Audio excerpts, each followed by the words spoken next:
You don't want to change because you have to change everything around you, environment and all. Discomfort is a powerful teacher. It pushes us to ask the tough questions. What do I truly want? What values do I hold dear? And in those moments of struggle, I felt like I was standing at the edge of a cliff.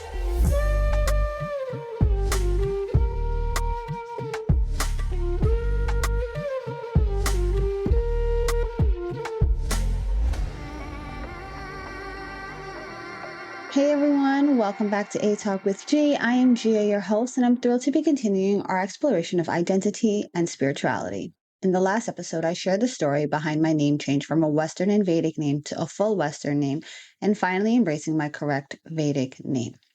Today, I'll be diving into the topic of a personal transformation and the role that spiritual practice play in facilitating it. Change is something we all experience, but it has been particularly profounding for me. Self-discovery is a journey that often requires peeling back the layers of societal expectation, family roles, and personal affairs. Think about peeling back an onion. This process, while liberating, can also be daunting as we confront parts of ourselves that may have been hidden or suppressed. In those vulnerable spaces, we begin to unravel our true selves. Transformation is a universal experience that feels deeply personal. Each of us carry a unique story that defines our path and shapes our identity in profound ways. These transformations can be triggered by external events, like moving to a new city, the end of a relationship, or significant achievement. They can even stem from loss. By internalizing these changes, we start to gain clarity about who we are and what we want. I'd like for everyone to take a moment to reflect on a significant change in your life, perhaps a major decision, a loss, a promotion, or a reevaluation of your priorities. What has this change done for you? What was the significance behind it? How did it reshape your identity and your perspective of life? Embracing these moments of reflection can illuminate your path to your authentic self, guiding you as you navigate through the complexities and transformation of self-discovery. For me, transformation has often emerged from periods of challenging and discomfort, as if the universe is gently nudging me, whispering, it's time to grow. I vividly recall a pivotal moment during a particular challenging time when I faced an unexpected shift in my scenery. This event took a sense of stability out of me and left me feeling adrift and lost. Initially, it felt like a setback, prompting me to question everything about myself, my direction, my choices, the point of it all. Yet, in that moment of uncertainty, I found the courage to reconnect with my passions, writing, spirituality, and cultural exploration. This realization became a powerful tool for my growth. Think of having a magical tool belt on you at all time. This was just a new tool I discovered, and I got to add it onto this tool belt. With this newfound insight, I began to reflect on my earlier years. I wondered how many of you might relate to this. In my youth, I often felt like a chameleon, changing colors to blend in with everyone around me, trying to play the roles that I thought I would fit into various contexts: the good daughter, the good partner, the good friend, the good worker. I was striving tirelessly to meet everyone else's expectations while neglecting my own. And to be honest, it was exhausting. As I started to reflect even deeper, I realized something was missing. I can recall moments from my younger days when I looked into the mirror and felt like a stranger was gazing back at me. I had no idea who my true self was. These obscured identities, these masks I had put on without taking off, were a result of not knowing how to be honest with myself and those around me. It is in the more recent years that I really begun to honor my true self. There are two occasions that stand out for me, both within the last decade. A few years ago, I started attending family gatherings with relatives that I wasn't particularly close with. I did it because I wanted to forge a relationship, but I wasn't sure how to. So I just kind of inserted myself when they would invite me.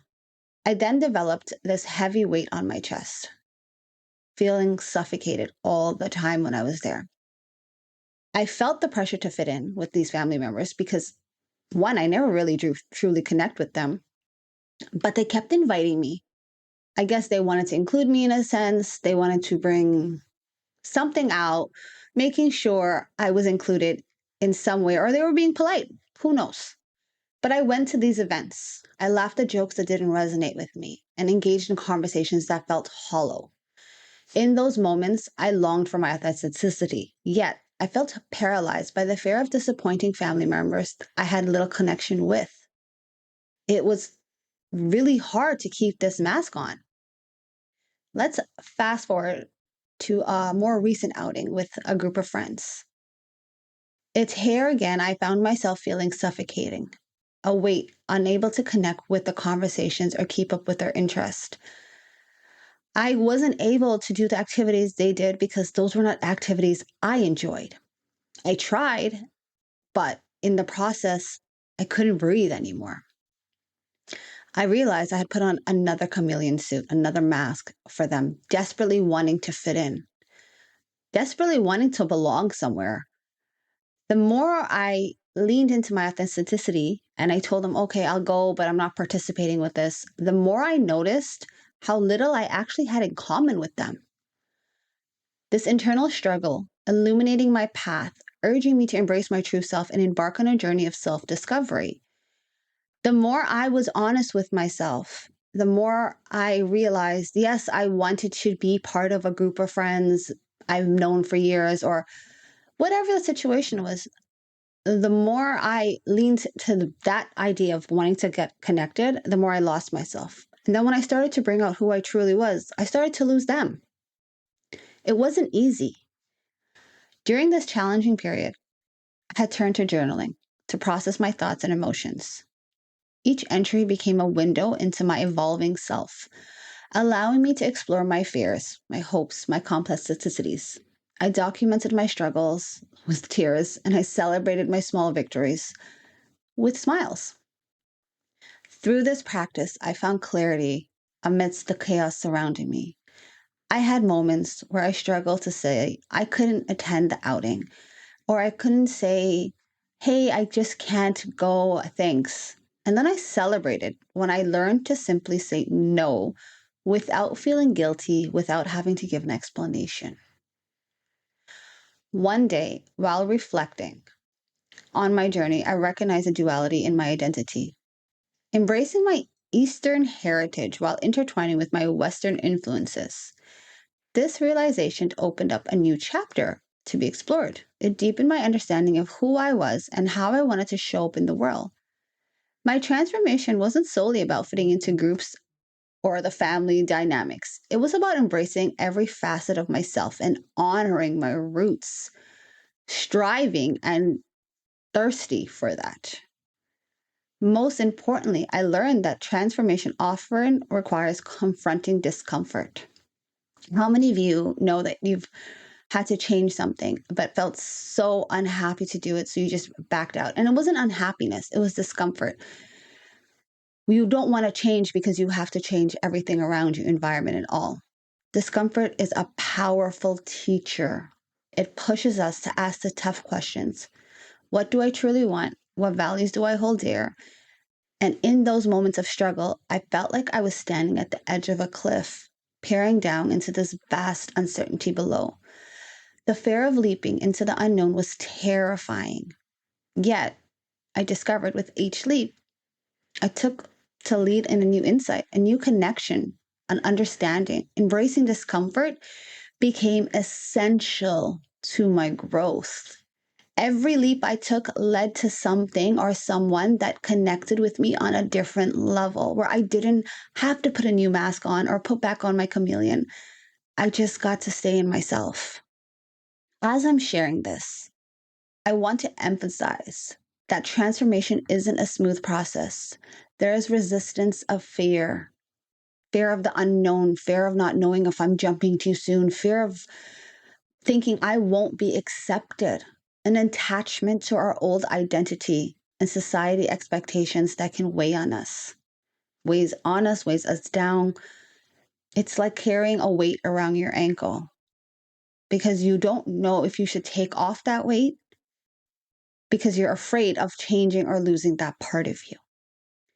It was in those moments the daunting weights became the lights to illuminate my path. Almost like these challenges were solar panels, rejuvenating the light from my journey and reinforcing the importance of the authenticity. Think about those weights turning into those solar panels we place to generate more light. As I'm moving in this path, I'm placing these weights, these masks, these suits, and I'm placing it as each step goes to illuminate the next part of my journey. I've experienced this firsthand when embracing my new name. There still are moments, where I doubt about my choices and wondering whether others will understand my transformation and accept my transformation. I'm worried about what it means for my relationships.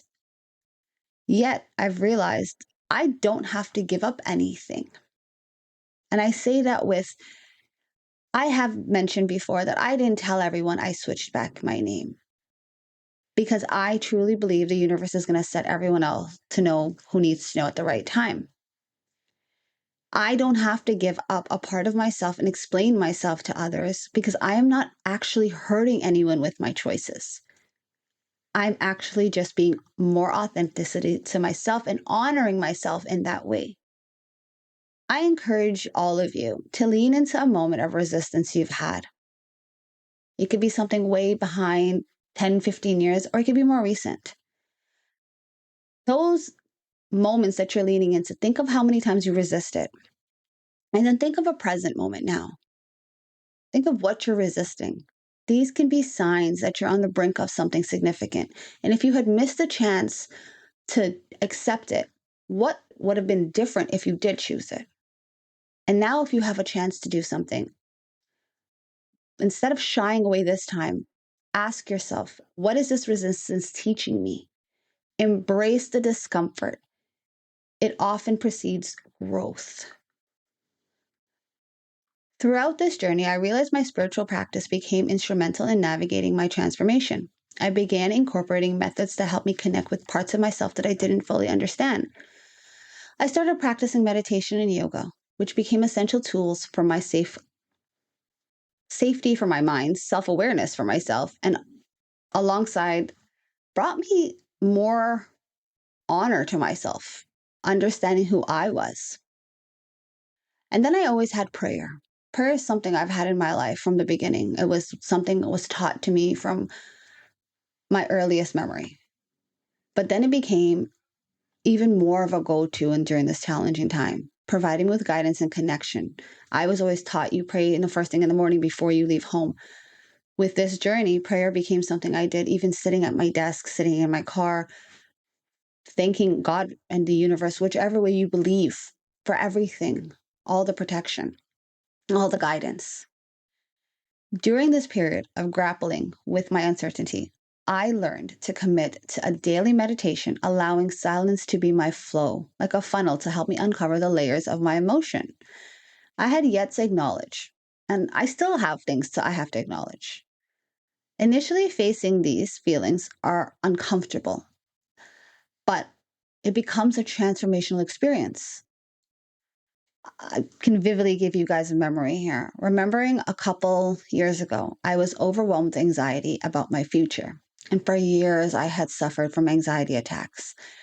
But that day, as I focused on my breathing, the chaos in my mind began to settle.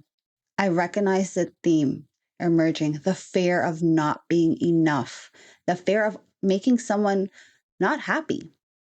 That realization became a turning point, helping me clarify what I truly desired. Not just an external success, but a deep sense of inner peace and fulfillment.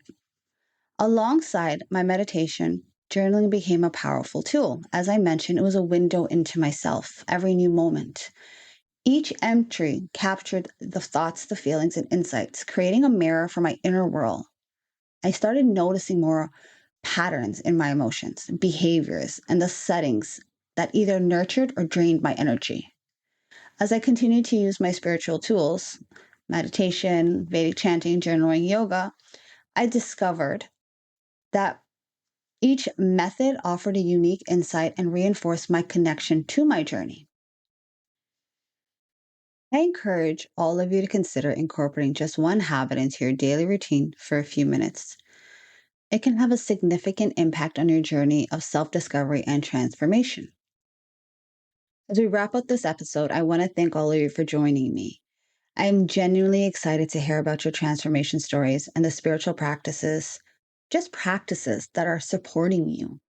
If you enjoyed this episode, make sure to subscribe and tune into the next discussion.